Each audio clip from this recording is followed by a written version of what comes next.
All right. We're live. Live. Yes. Laughing about humorous writers on our staff right before we hit live. So, some people don't get our jokes, and that's fine. No big It's deal. okay. It's good to have Uh, some inside jokes for the people that have been with WCG for years and years and years. A lot of our regular comic guys. It's some of the stuff we write, some of the stuff we do is just for those guys. 100%. Yeah. There was a year where I basically just created a column so that I could, what's a setter in volleyball, right? Where the person just like literally they're there to just set the ball up for a spike. I think that was my role. For most of that, it was like a back and forth with Patty and I was just trying to set her up to make jokes. And then every once in a while I would like have a real burner. It would just be like, this is awesome. And how the column was working was that Patty would get the laugh in the comment. They'd be like, Patty, that was hilarious. And I was like, that was me. It says my name right next to it. Come on. Like, you got to give me credit when I hit it out of the park too. I mean, I might be a, utility infielder and only hit 5 home runs a year, but I hit those 5 home runs. They don't go on the stat sheet of somebody else. So the straight man never gets the credit he deserves. Really don't. Comedy, really don't. So, yeah. But sometimes it takes some skill to like lay off the joke and set up the other person too. So there is something in that. I just want to say that was fun. That was a fun call. We should bring that back every once in a while. It's hard to do every week. It's hard to keep that up and be going for a joke, especially in a year like this. It would be very difficult because maybe next year when the rebuild is kind of has some more fruit to bear, and we got some money spent on offensive line, and there's some new trenches there, and some pass rushers, and we kind of see the vision, actually taking place. Maybe next year we'll try and bring that back every now and again. Some fruit to bear. Does that make sense? Did I use it wrong? Nice. When you use bear in another it's just. That's going to be our next podcast we debut. Fruits to bear. I think Kyrie, our buddy who's a Bears fan, but also he covers the Patriots. Yeah. He had a tweet today and he said something to the effect of like, which quarterback has the offensive line that bears the most responsibility of pressures? And I was like, what? And then it's like Patriots, right? And he goes in and I'm like, don't use the word bears in the sentence. Like, it really confuses me. Like, I was like, oh, that kind of surprises me. That I mean, they've given up a lot of pressures, but Justin Fields runs himself into a lot of these. So he has a few, yeah. Another week of work ahead of you this week for Sackwatch. I always watch the game first, right? I'll go back and rewatch it like to prep for this show, and then I'll actually dive back in and really get into it once I get the all 22. But I gotta say, this seems pretty weird because it looked like 3 of the sacks were on screenplays, which is like, how the hell do you give up a sack on a screenplay when you're like, where's the blame there? You're allowing the D line to come through. Yeah, so you can't pin that one on Whitehair. The Grady Jarrett one where he just there's 3 of them. There's 3 of them. It's just the same thing. The O line lets the guy go. They hold him, let him go, and then they go out for the screen. It's like, I got to go to the all 22 and see what other options he had. But the last 3 all look like screen passes. Very strange. I didn't like it. No, I did not like it. It was not a fun day. Not a fun game. Maybe we'll get into this in the show, but this one made me mad. I got a little upset about this one. Yeah. I don't know. So like I just had built up the expectation, like in my head, that this was going to be like the game that they were going to be able to win. I don't know. I had it. It's another one of those where they had control. They won the turnover battle, right? Like they were up 2-0 in the turnover battle. They had this game. Yeah. The Bears have had a few games this year that have been winnable. I mean, they've been in most of their games, and it's a season of what ifs, man. You go back and look through all the losses, which is there's 8 of them now. So, most of them, there's a few plays where you say, man, if that ball just bounces this way, or if that pass just goes an inch higher, it doesn't go off this guy. It's like 2 real losses, like full out. They lost this game. And then I think you could, well, I don't know. I mean, the Miami game, they could have won that game, right? I mean, all of them, just Green Bay and Dallas. Those are the only games that were really not Yeah. in doubt. I guess Okay. that does bode well for next year. If Yes. once this team does, if like, hey, look, we're in a lot of games. The learning to win part will come, which has been a big talk of the Bears media this last week. They have to learn how to win. Well, they have to learn how to play football together first, and the wins will come, and they'll get there. They'll learn that, but it's going to take some time. Want to do a podcast? Let's get rocking here. All right. Welcome to Bear and Balance. I'm Jeff Berckes, a writer for Windy City Gridiron, and I'm joined by the editor of that fine website, Lester A. Wiltfong Jr. Lester, the Bears continue to score points, and they continue to lose football games. How are you feeling after this latest loss? This is a rough one. I mean, it's like I think part of it is the Justin Fields impending injury. We haven't heard anything official from that yet, but that kind of really soured the taste in our mouths when the game ended there because we don't know what's going to happen with the future. Because we were enjoying some football where at least the offense was looking fun to watch because of so much good stuff from Justin Fields. But this game, it wasn't quite as explosive. Yeah, there were still some points there, 24 points. But it wasn't quite the way the last few games were. The run game wasn't, as there were no records set this week. With just like kind of like, come on, guys, you got to give us a record at least happen. If they're going to lose, give us some fun. There was a record set. Oh, it's going to be a bad one, isn't it? Well, Cordero Patterson extended his record true. in the record books. He's a former Bear. Yeah. And it happened against the Bears. So, I mean, there's something there. There's something for the record books there. Yes, it was a frustrating game for me because I will admit to doing a little schedule peeping. And as I look at the schedule, the Bears play the Jets next. The Jets have a good defense and they Yeah. have a pretty good infrastructure. I think they're playing okay football. I mean, they played pretty brutal against the Patriots, but that's a good defense. And they have some quarterback controversy. I mean, maybe they can take advantage of that, but I don't know. And they got the Packers. We've seen that movie, right? I mean, again, I think the gap between the Bears and the Packers is not as big as what a lot of people wanted to think it was at the beginning of the year, and maybe they have a chance at that one. Then they play the Eagles. Then they play the Bills. Those games are not going to be fun for a lot of reasons. We're going to have to find an angle to get through those, or we're going to have to, I don't know, drink or something. So, the next 4 games aren't going to be nearly as easy or winnable as this game in Atlanta was. I kind of wanted the Bears to show out there. They had turnover advantage. They had time of possession advantage. They had a lot of things going for them. A couple of things that did not go for them, and we will maybe get into some of those, I'm sure, throughout the episode. But we always start in the trenches because that's where football is played. Everything else is just running around, And so this year, our friends at Portillo's, they're sponsoring that. I'm back from this little trip that I was at, hanging out with EJ and on the left coast and eating smoked salmon and all that. And I won't show the addresses. I've got a couple of envelopes ready to go that are going to be sent out tomorrow to our last 2 winners. So thank you guys for getting in your Portillo's Trench tribute to us on Twitter, on YouTube, on email, 2ndcitygridiron@gmail.com. Wherever you get your Bear and Balance, throw that in there. Let us know who your player of the game was. This week, I believe it's my turn to go first. Yeah. Trench tribute to me this week, I'm going with Riley Reiff. I actually didn't think it was particularly close. He looked pretty solid to me. I didn't see him really give up any pressure. There's one where a guy cut in front of his face and he kind of took it with it, but that looked like the blocking scheme where they just sort of all stepped to the left. And then that kind of Fields stepped up and ran into the back of him. I don't really think that's on Reiff.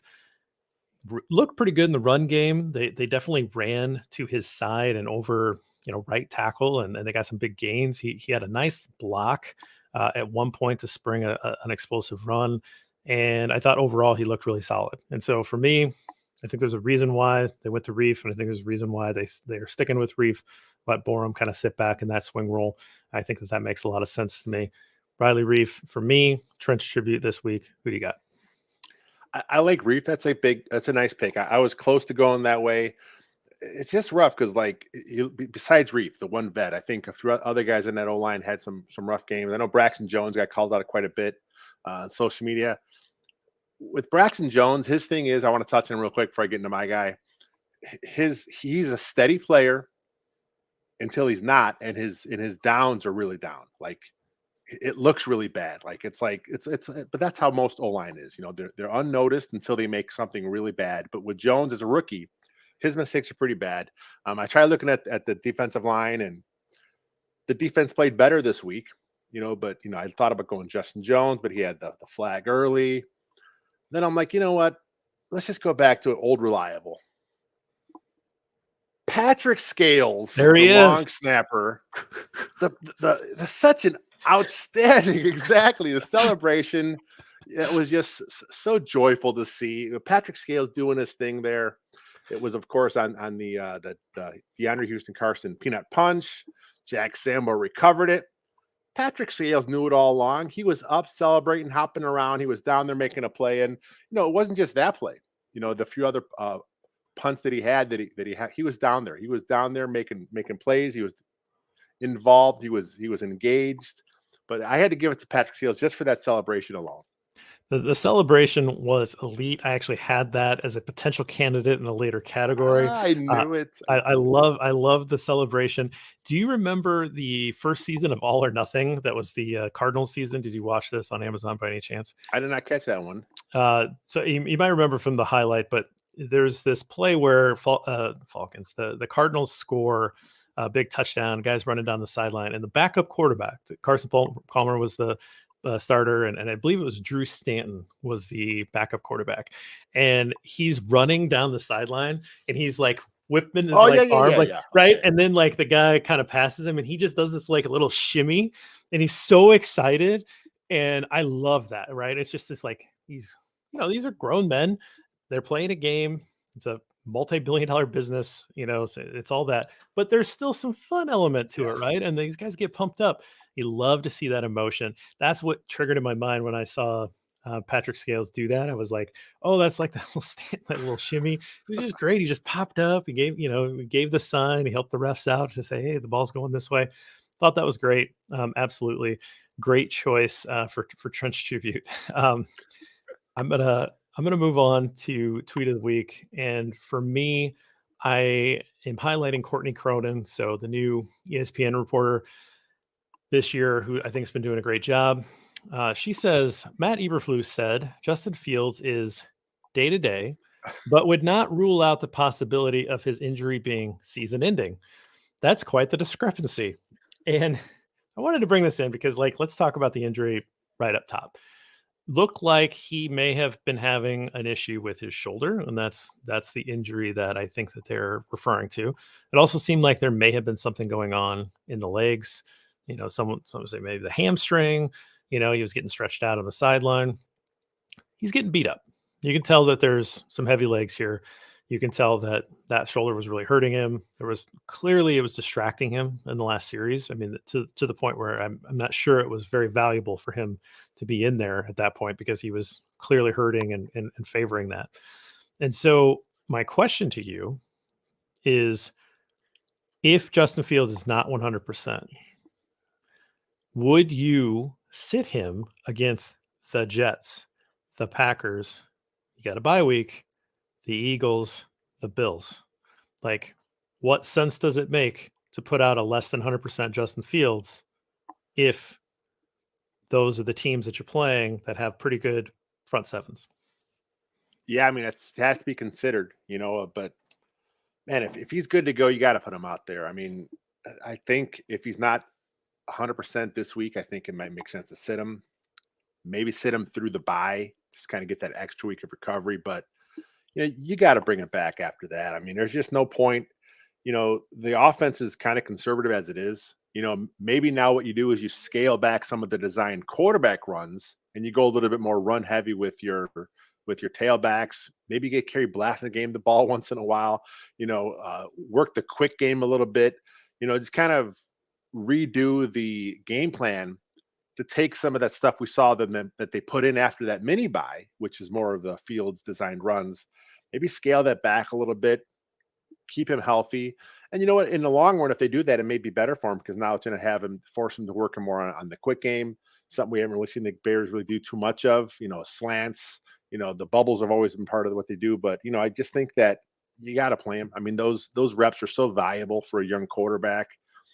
But man, it's scary to think that if he's not 100%, what would this offense be without him? So, from an entertainment value standpoint, clearly we would like to see Justin Yes. Fields out there. From a developmental standpoint, I think there's an argument. I think we may have seen what we could see out of Justin Fields and the surrounding cast. Maybe there's something else that you can get out there. I think we may have just reached the point where, okay, we found the easy button. We kept hitting it. Now we kind of broke the easy button. So do we roll it back out there with the broken easy button and try to run a different type of offense that maybe he's not the best at right now? Or do we kind of save that, roll in later in the year or later in the offseason and sort of restart with what we know now? He's put out enough tape at this point to feel pretty good about a season. I know there's a number of games left, right? I'm not trying to say there's, that we're done here. There's 6 games left, but I think that there's an argument to be made, and I think I want to make it, that if he is not 100%, I don't want him out there. And I know no one's 100% right now, so maybe I'm Yeah. just arguing, something that can't be. But I think if he's really hurting, there is no point in pushing him at this point. And I really wouldn't put him out there against the Jets. I want to see him against the Packers because that's the best chance to beat the Packers, and I want to beat the Packers. But it may be the most sense to at least take the next 2 weeks off, get that third week for a bye, and see him after the bye with the 2 Super Bowl contending teams that you're playing. Yeah, I think that may be the good plan. I mean, we saw a couple years ago with Mitch Trubisky. He had a shoulder dinged up, and they kind of sat him for a few weeks and came back. And it may have stolen some of his athleticism where he didn't want to run as much. Justin Fields is obviously a different player, a different person. We have to see how this affects him long term. But I mean, it's something that's in the back of your mind. I mean, if your shoulder, it's not his throwing shoulder, it's his left shoulder. But if it's something that's in the back of his mind where he doesn't want to injure that again, maybe it does change his running style. We'll have to wait and see. I mean, it's a tough one, but I think, like you said, the bye week might make the most sense. Kind of reevaluate him. But yeah, I guess you're right, though. I think we have seen what we're going to see out of Justin Fields. The pass pro overall is bad. They've had to scheme around some stuff there, and you can't always scheme around protection issues. You can't always roll them out. You can't always do the boots. You got to do something, otherwise you're just, there's no options, so maybe we have seen enough out of Justin Fields this season to kind of shut him down for a few weeks and, let him, live to fight another day, so to speak. Your tweet this week? So last night I was kind of going through the numbers to prep for my my snap counts and stats article, and I realized that Bears defense had no sacks, just 1 quarterback hit and 3 tackles for loss. That's out of the front 7, mostly there, obviously. So Tom Feen at TFane21 tweeted, "I want to be mad at Allen Williams, but they have no one on that side of the ball, it feels like," which is true. I mean, they lost Khalil Mack early before the season started. They traded Robert Quinn, traded Roquan Smith. Not the most talented group. So I wanted to ask you a question. This comes down to the X's and O's versus the Jimmys and Joes. And there are a lot of people on both sides of that spectrum here. I've always felt like, look, there's only so much a scheme can do. If you don't have the horses, how mad can we be at Allen Williams? I know Coach Flus talked about he was going to spend more time on the defensive meeting rooms this last week. They have picked up some blitzing intensity the last few games. But, there's only so much you can do if you don't have the guys there. So where do you fall on this? X's and O's or Jimmys and Joes? I'm a Jimmy's and Joe's guy. I think this league is all professional football players. And so at some point there are some inches here and there with scheme, and certainly good play callers and, sniffing something out and seeing something on tape and all that stuff makes sense to me. But at the end of the day, you have to have the guys go make the play. And if you are outmanned at every single level, then it's going to show up. And when I was watching the defense, I was watching the defensive line, trying to distribute because I'm sick of giving it to an offensive lineman every week. And I was struck by the fact that Justin Jones is the only player that you really feel good about on this defensive line right now. And he's clearly the best player on that defensive line. I don't actually think it's close. And if he's your fourth best defensive lineman, you're feeling pretty good. If he's your third best defensive lineman, you're okay. If he's your second best defensive lineman, you're probably not a very good front seven. He's our best. He is the Chicago Bears' best defensive lineman, and it's not particularly close. And that's, I've been saying Trevis. Is it Trevis? It was Trevis on Sunday. It was Trevis yesterday. Okay. I thought it was Travis too, but Gibson. Yeah. He got a lot of airtime. He's been very inconsistent. He flashes every once in a while. Been very inconsistent. I'm not gonna write much on Dominique Robinson. He's a rookie. He flashes. Okay. But Al-Qadim Muhammad has been a waste of snaps. That's been a very rough signing. Armon Watts is a rotational player. Nothing wrong with that. But this is not like a guy that's like, yep, this is a big time starter. Rotational player, nice pickup. I just, who is it? Angelo Blackson? Like he's a guy, right? Like again, rotational player. Nothing wrong with that. But these are the guys that you're like, well, is that guy the second best defensive lineman on the team? Like that is a rough group of players to be having that particular conversation about. And so regardless of your scheme, you can't magically make those guys better run defenders, better pass rushers, right? That it just doesn't happen. You can only cover up so many holes.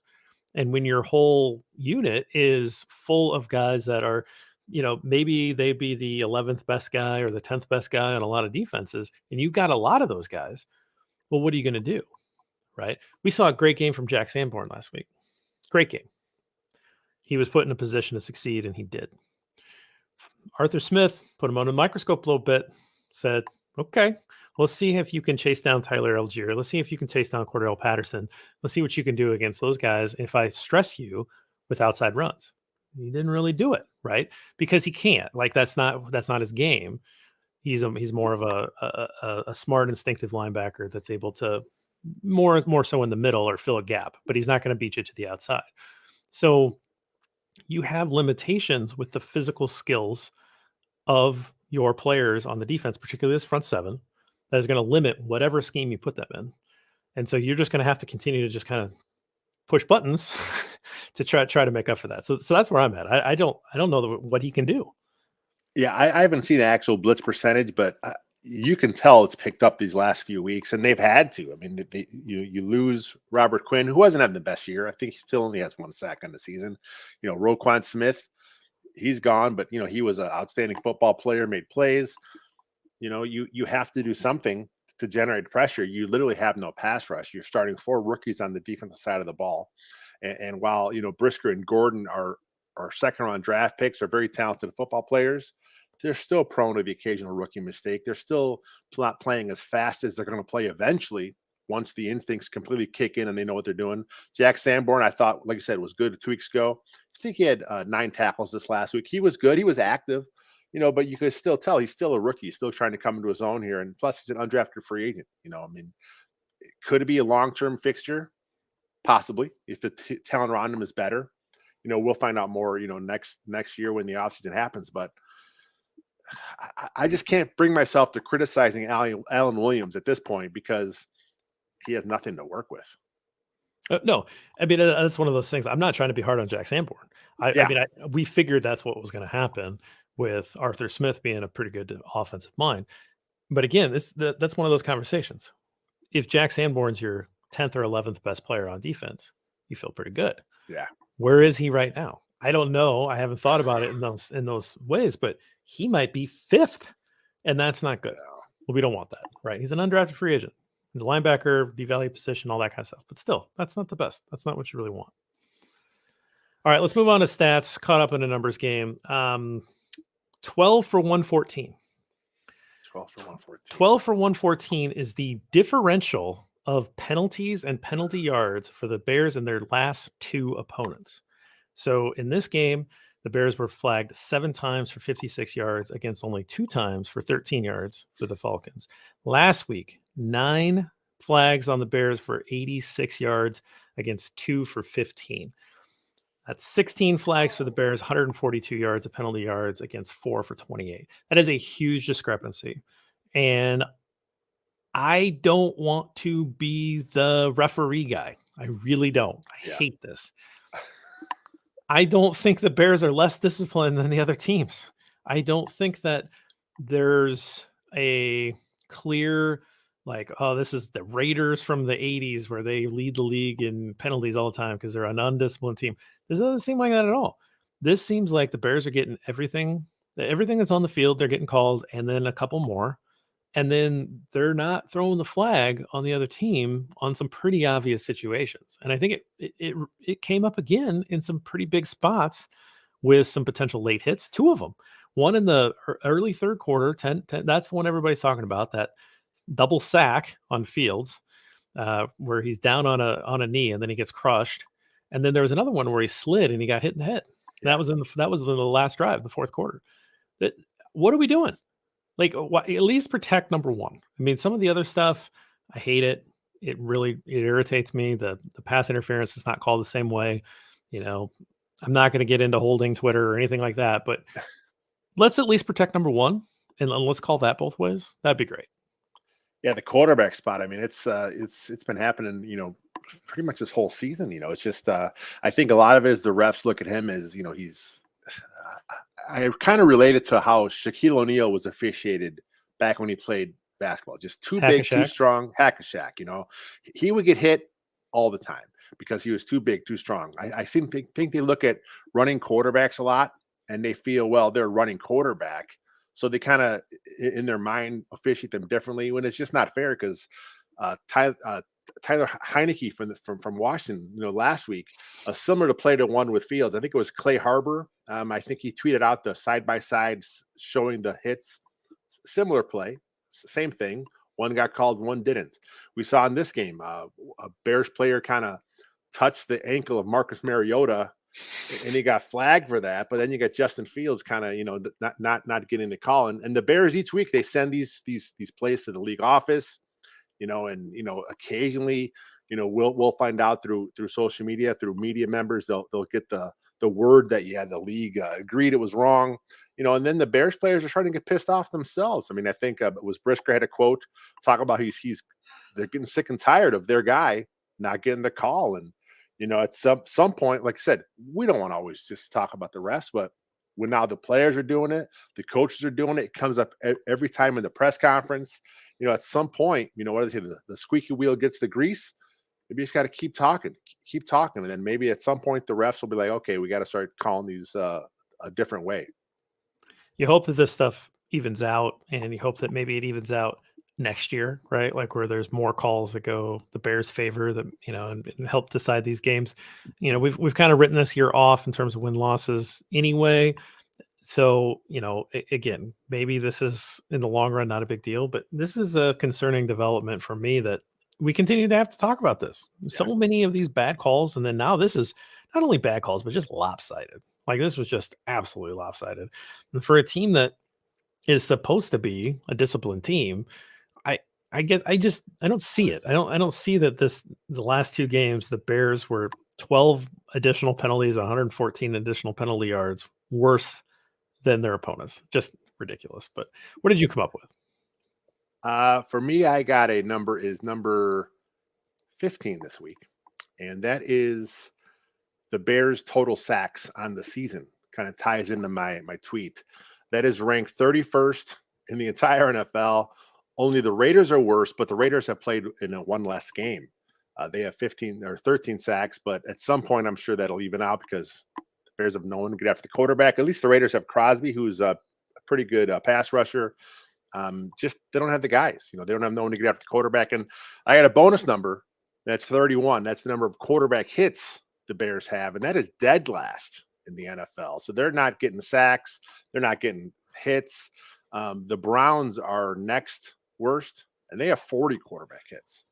So we're talking, 15 sacks, 31 quarterback hits from the Bears, mostly front seven. It's just awful. And then we talk about Roquan being gone. He had 2.5 sacks. Those are gone now. Robert Quinn had a sack. That's gone now. The Bears' leading sacker this year is safety, Jaquan Brisker. That's not good if your safety's leading your team in sacks. That's horrible. No, it's not good. A rookie safety. Rookie safety. Yeah, that's sad. Why did you make us sad? I know. Well, I had the Patrick Scales on top there. Yeah. Nice, fun, excitement. So I'm like, well, I'm going to bring it down here in the middle, right before we go to break. So, or the Fields Report, which is going to be, it's going to be a bad one too. So, oh man, this middle part of the show here, It's rough, man. I don't know why rough. you did Yeah, that to us. I Those know. are bad. Those are bad Yeah. numbers, and it reinforces what we were talking about earlier with the Jimmys and Joes stuff. Like, you just don't have the talent. You just don't have the talent of guys that can win up front. And when you don't have that, you're not going to create the pressures. You're not going to have the hits, and you're not going to have the sacks. And that's really showing itself out. And it doesn't really matter how good your secondary is if they're having to cover 5 seconds every time there's a drop back. So, just the way it is. But let's move on to the Fields Report. 14 of 21 for 153, 1 touchdown, 1 interception, 1 missed long touchdown to Darnell Mooney. Oh man, that sucks. That one was rough. 18 carries for 85 yards and a touchdown, and took 4 sacks. I don't know, man. Like this, the yards should have been more, should have been there, right? Especially when you hit Mooney, you're over 200. You've got that last drive, should have been extended with the penalty. Maybe we see a little bit more here. Bad throw at the end, but was it a bad throw, or was it like he didn't see Montgomery kind of underneath? Montgomery went up elevated and got tipped. And I mean, the little jump pass hasn't really been the best option since Bronco Nagurski did it, in the 1930s. So Tim Tebow had some success with it for a little while there. In the pros. Maybe not the pros. Yeah, this is more of a Florida thing. Yeah. But maybe we don't do the jump pass as much. But again, I don't want to be too picky on just the one interception, but probably got run too much in this game. I mean, again, the easy button got hit a little bit too often, and at the end there, I don't know what the heck was happening. Where clearly he wasn't feeling right. He did not look at all like normal Justin Fields when he was running the ball there. And that last drive just looked pretty sad. A little bit of like he was supposed to hand it off to Montgomery on one of those, but then just didn't. So I don't know what's happening. The injury distracted what it was, but just overall, it looked like we were, seeing some pretty good play out of Fields early, and then it just really tailed off there at the end. His second to last drive, he was really good, like 6 of 6, 6 of 7. He was moving his guys around. He was scrambling, making plays. He had Montgomery down the sideline, that a play that he extended. That was a sweet throw. He had the Equinemius St. Brown. He kind of waited, and he had hit. It was a big scramble drill. So the second to last drive, he was really clicking as a passer, and I'm like, oh man, he's showing some of the skills he has here. I was excited to see him get the ball back, and then of course things kind of went weird there with the plays. And you talked about that interception, and for our listeners and our viewers who aren't on Twitter, this was the talk of Twitter a lot today. Was this kind of showed the screenshots and in the video, it did look like he may have been thrown to Darnell Mooney, who was coming right to left, as opposed to Montgomery coming the other direction. And it was just an unfortunate play. Fields did say the pass was going to Montgomery. Maybe Fields is kind of sticking up for his guy there, but either way, the pick happened. It is what it is. Mooney would have. He was there. I mean, he was open for the play. He beat his guy. Just a tough break. We talked about a game of inches. If he does not tip that ball, now that goes to Mooney. Mooney catches it. Who knows what's happening here? So a lot of weird things this season for the Bears. They're close, just not close enough. Yeah, it's it. I mean, maybe he is covered for Monty. Maybe that's where he threw the ball, but it sure looked like he was probably going to Montgomery, going to Mooney a little bit further on. But yeah, I mean, if you're Montgomery, you don't know that, and you're going to make the play. I assume there's a little bit of a scramble drill at that point, and that's why they were kind of in the same space. Otherwise, you wouldn't design it like that because you wouldn't want that confusion. But that was just it could have a mesh concept. They wanted to cross to kind of maybe pick off the guy, but just the timing of it. I don't think it was a mesh play though, right? No, I feel like a little scramble drill cross where they just kind of kind of crossing a few yards behind. I don't know, just one of those things where they wanted to get a guy open, and just the timing of it. Again, we've seen it all year. The timing is a little off here, a little off there. Maybe next year that's a play that goes for a big gainer for the Bears. Yeah, I think overall, again, we're not sure what the health of that hamstrings or shoulder or whatever else might be hurting Justin Fields is at that point. Don't know how many more games.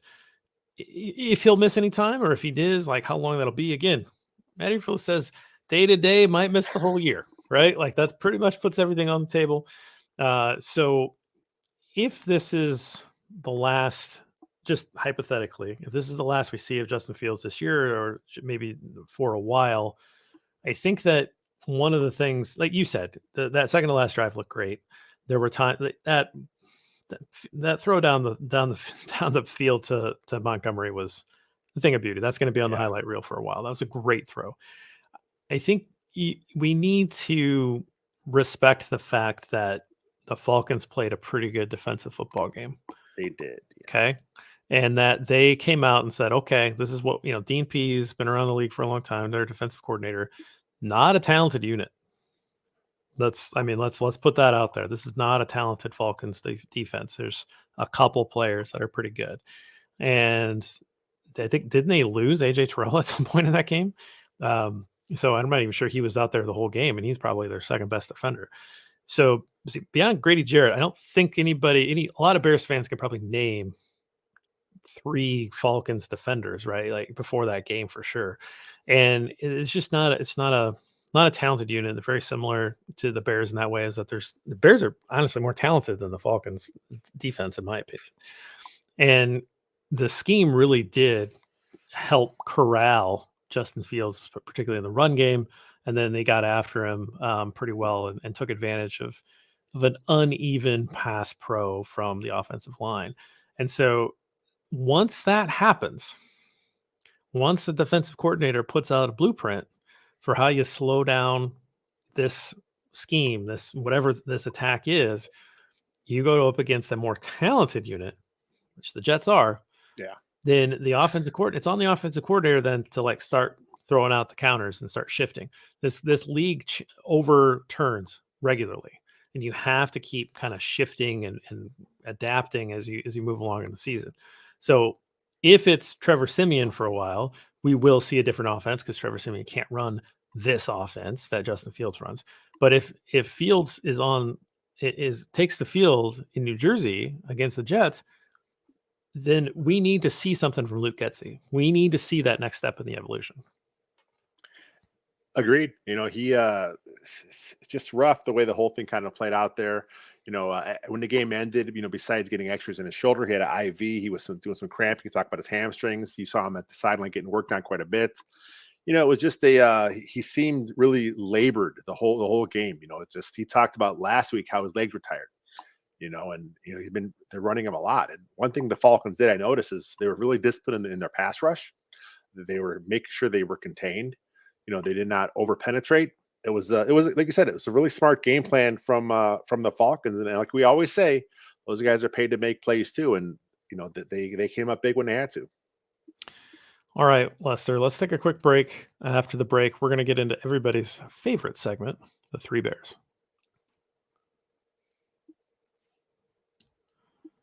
All right, Lester, let's get into the Three Bears. Hot bowl of porridge, cold bowl of porridge, and just right. Hot bowl of porridge this week for me, goes to Cole Kmet's catch. Yeah.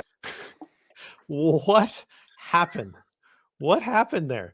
Like, he just reaches out with one hand, stabs it, pulls it down, gets hit as he's, he has it, split second, gets hit, maintains possession. Goes, what? Who is this guy? Who the heck is Cole Kmet? I had the same thing.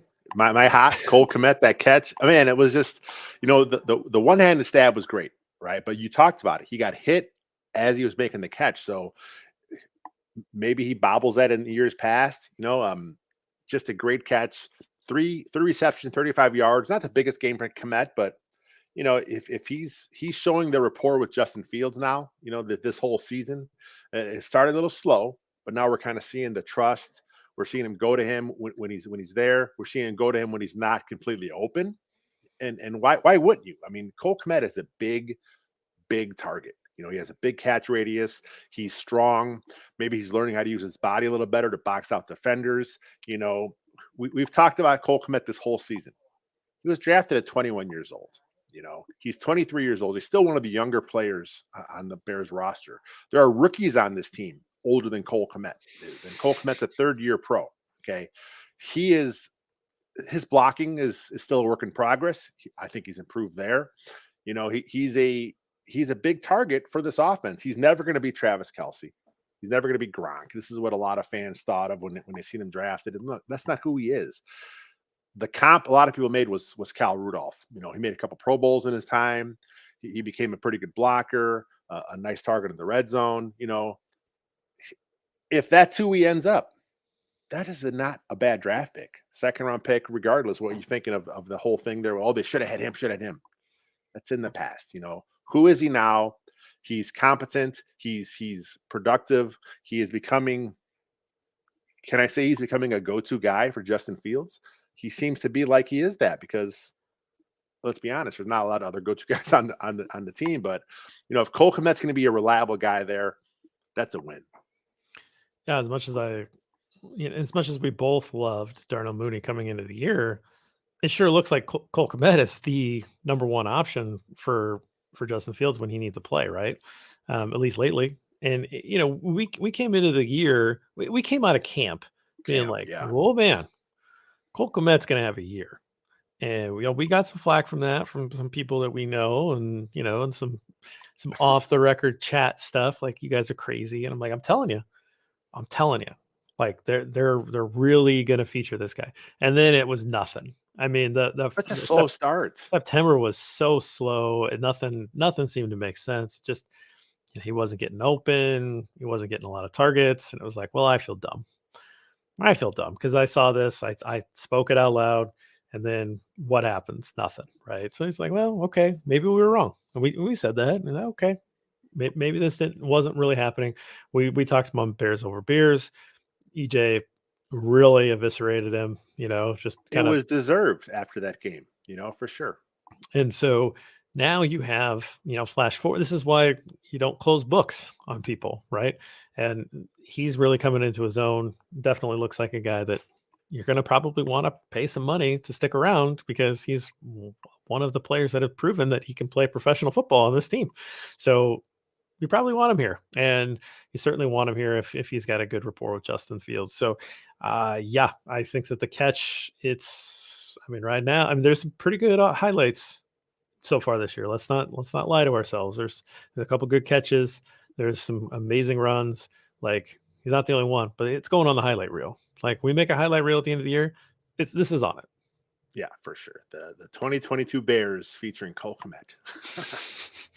All right, let's flip it around. Let's talk about the Cold Bowl. So, I go a few different places. I need to give it to Luke Getsy here. Yes, we're right here. Okay, we're on the same page. Yeah, this is hitting the easy button too much and breaking it. Yep. You can't do it. You gotta have more in store. You have to have, hey, I found my fastball. Fastball's working great. Everybody's teeing off on your fastball. Throw the slider. Throw a curveball. Yeah. Like, you got to have a counter off of this thing. And you can't just keep going back to it. And particularly at the end there, again, I don't know what happened, but it looked like you were putting your quarterback in harm's way at the end when he wasn't 100%. That was just not really, the defense was, well, it was supposed to be a handoff to Montgomery on 2nd and 9 in just less than 2 minutes left in the game, trailing. Like, that's not a very good defense. Like, I don't want to hear that either. So Getsy he's been on a heater, right? Like, he's had a really nice run here. It seemed maybe too convenient to call him out when things break down here. But this is a guy that, Bears fans started to get worried that Luke Getsy is going to have a head coaching job next year. And right, like, he's going to be gone. And you see all these like funny tweets about how he hates puppies and all this kind of stuff, right? Just to throw people off of hiring him away. He's going to have some ups and downs. I understand that, but this was a down for me. This was not having that counter in your back pocket and pulling it out. He needed to do that this week. 1st and 20 runs, I've seen enough of it. 2nd and 10 runs, I've seen enough of it. I understand you can't always do the same thing, but I saw a stat a couple weeks ago, and the Bears were among the league leaders in 2nd and 10 runs, and I can't imagine that's changed much. In the last two games, he gets a little conservative at 8.5. There was a 3rd and I forget what it was, but they were trying to drive down for the field goal. And I understand, hey, you're in field goal range. Let's not do nothing stupid. And they ran a Justin Fields sweep around the edge. Okay, why not roll him out? Give him a nice 1-2 read, and if it's not there, then you run. If something's there, now you're cooking. You have a chance for a touchdown instead of a field goal. He gets a little too conservative. And now look, part of this could be Matt Eberflus in his ear. Hey, let's be smart. Let's be safe. Let's make sure we get 3 out of this. That's possible. And but still, you talked about the end of the game sequence. The excuse that it was supposed to be a handoff to Montgomery on 2nd and 9 with 1 minute and 42 seconds left. That's not what you think it's going to be. That's to me. I tweeted out that's a dumber play call than the draw. Like, why would you do that? I mean, it's like, you have Justin Fields. I talked about it. The drive prior, he was on fire, looking good. He was orchestrating his offense. So then you go out and you call those 2 run plays to start off the sequence. Not good play calling. It was like, you got accused of stealing a candy bar from a gas station, and you're like, I wasn't stealing the candy bar, I was stealing the bag of chips. And it's like, no, it's just as bad. What are you doing? Like, that is not what we're talking about. God, it's just so rough. That is not a defense. All right, just right. I assume that we're on the same page with so far. Yeah. Okay. Let's see if we can go 3 for 3. I had some options, and so I'm gonna go with this one because I feel like this is the right one for me today. But I had 3 written down just in case. I'm gonna go with Equanimous St. Brown. Okay, so he had 2 very nice catches, and then was able to power past the first down marker to extend drives. They were both, like, he had to make a play after he caught the ball and knew where the first down marker was and was able to pick it up.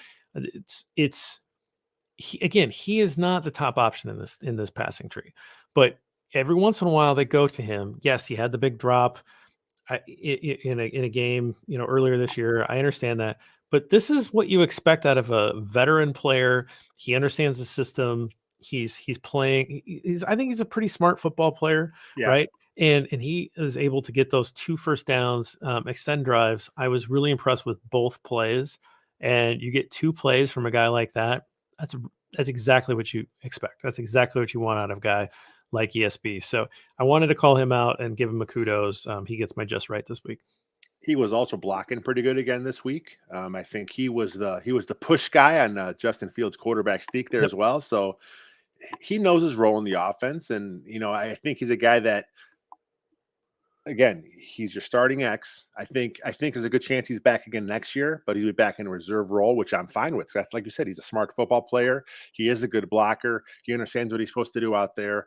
He's not going to hurt you much. He's not going to make big plays, but for who he is, I like that. That's a good just right. For me, I'm going to go David Montgomery.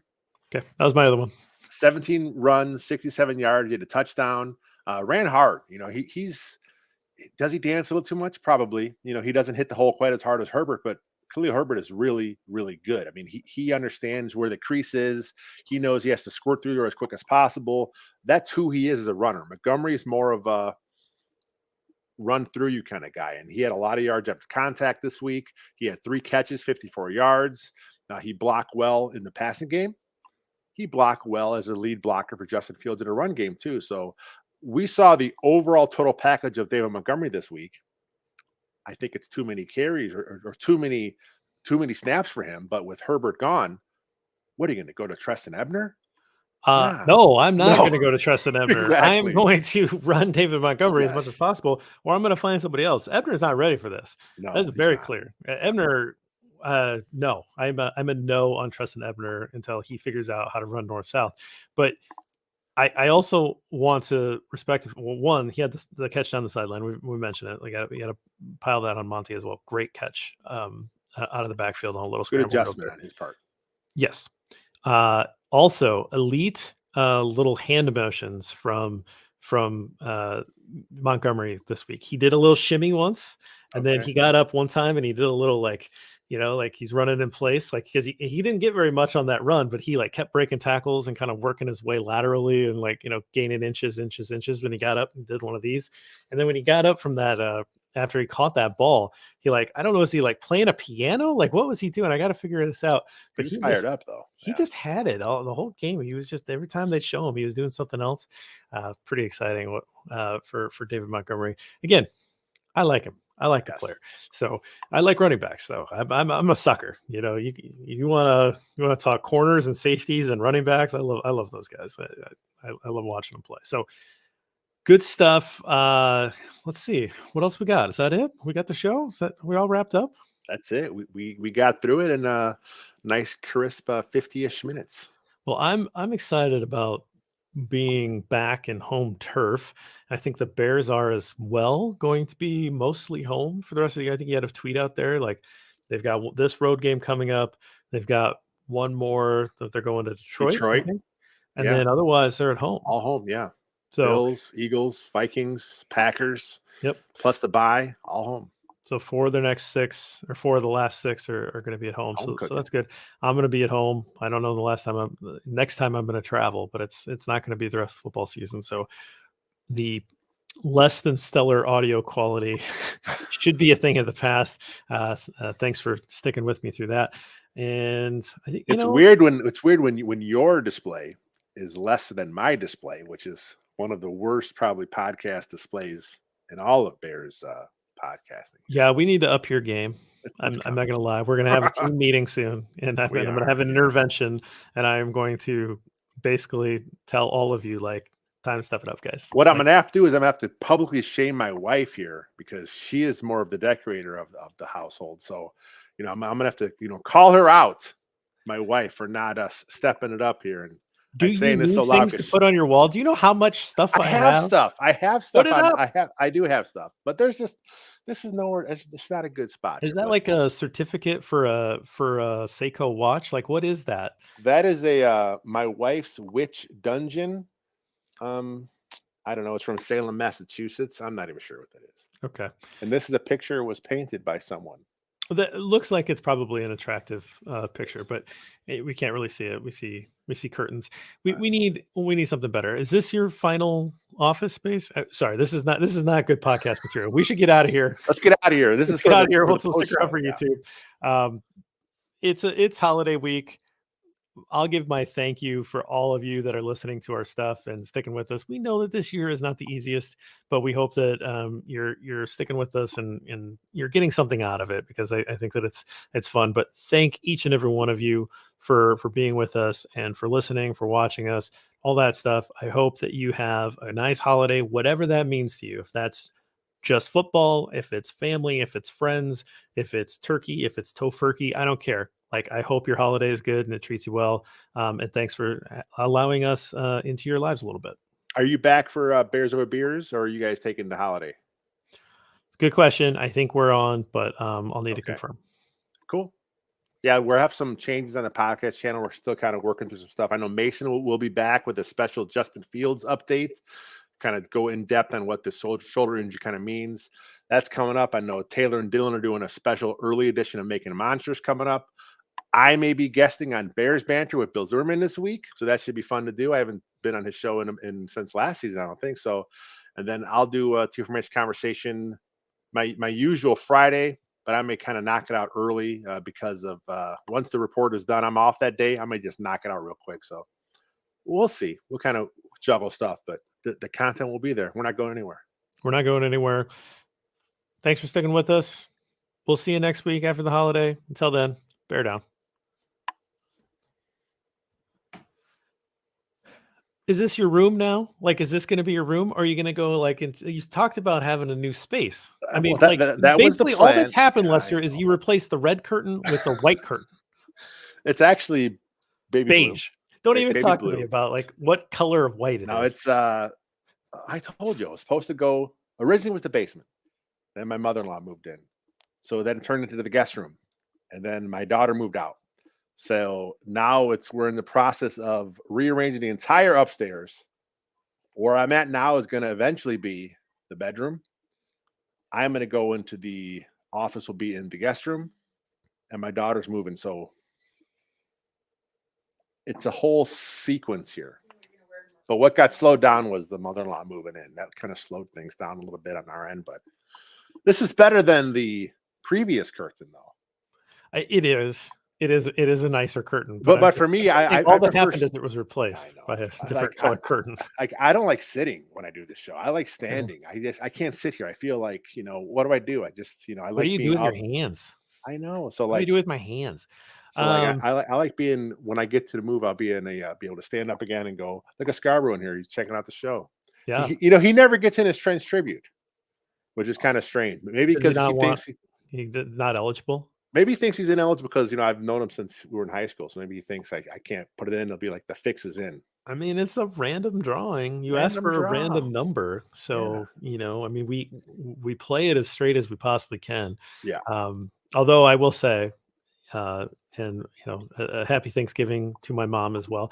If she would have won that first week, we talked about that. It's like we would have redrawn. Like it would Yeah. have been a little weird if mom would have won first week. That would have looked a little odd. We probably would have redrawn them in that situation, but she didn't. She didn't win. We didn't have to worry about it. I don't know that it was a dislocation. I think that that's a little speculation, but I don't know exactly what happened with the shoulder there. Mason's early thought is it's a AC joint sprain. I AC believe is joint what he sprain. thinks. Yeah. And if that's the case, it may be may shut him down. If that's the case, so Yeah. who Okay. knows? Jones over Schofield any day. I mean, they don't. I don't know what that means. I don't. They're not I playing think the. we're discussing the whole O-line thing there. But if Braxton Jones, Schofield definitely, they play different positions. But yeah, Jones is. I'm not sure he's still the long-term guy. I kind of thought he would be, but he's inconsistent, which is expected. But if the draft falls to where they get a stud left tackle, Braxton Jones will not stop them from taking that guy.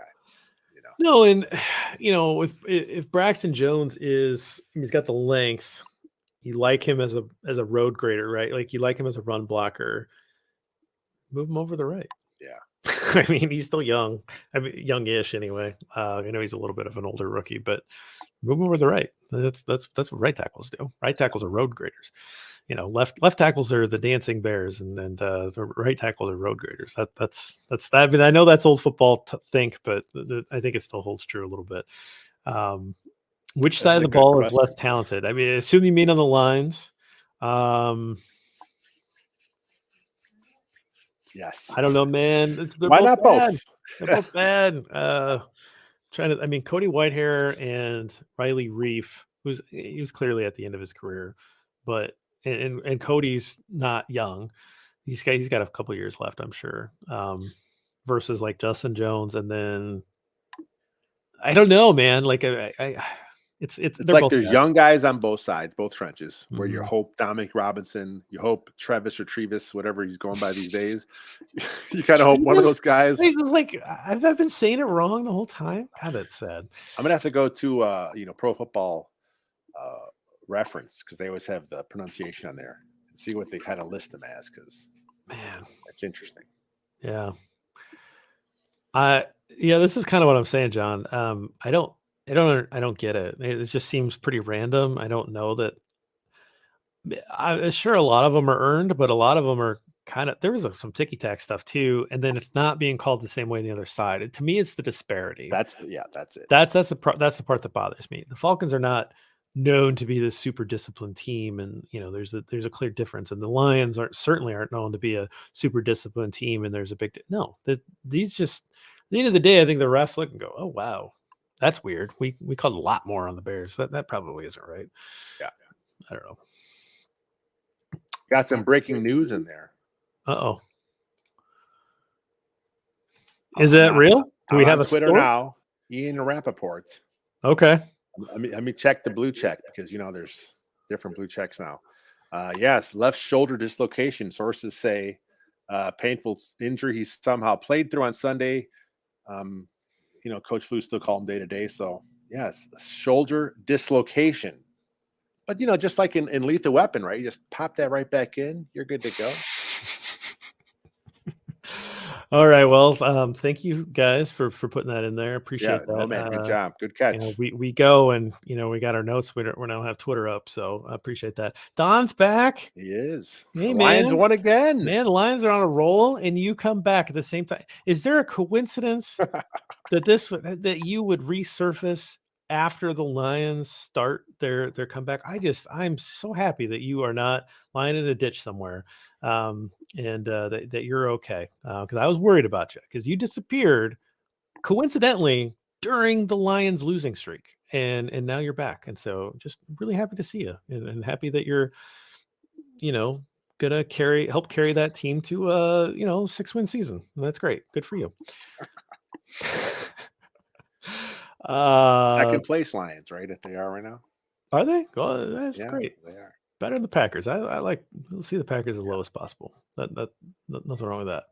Yes, that was a great catch by Monty. I spell Monty with a Y, but I suppose we can go with an E. Nothing wrong I with think that. that's the French pronunciation there with the Monte. Monte. Uh, Falcons stymied the run efficiency. Yeah, yep. Also, Justin Ebner stymied run efficiency. Treston Ebner had one nice run. It went for like 7 or 8 yards. Then he But had I a think he lot of only had not like nice 8 runs. yards total. His other 6 carries got nothing or negative. So it's just, some young running backs, they have it right from the start. They struggle in other areas, but at least they have that. He seems like he's still thinking too much. And I don't think you can really use him in the run game.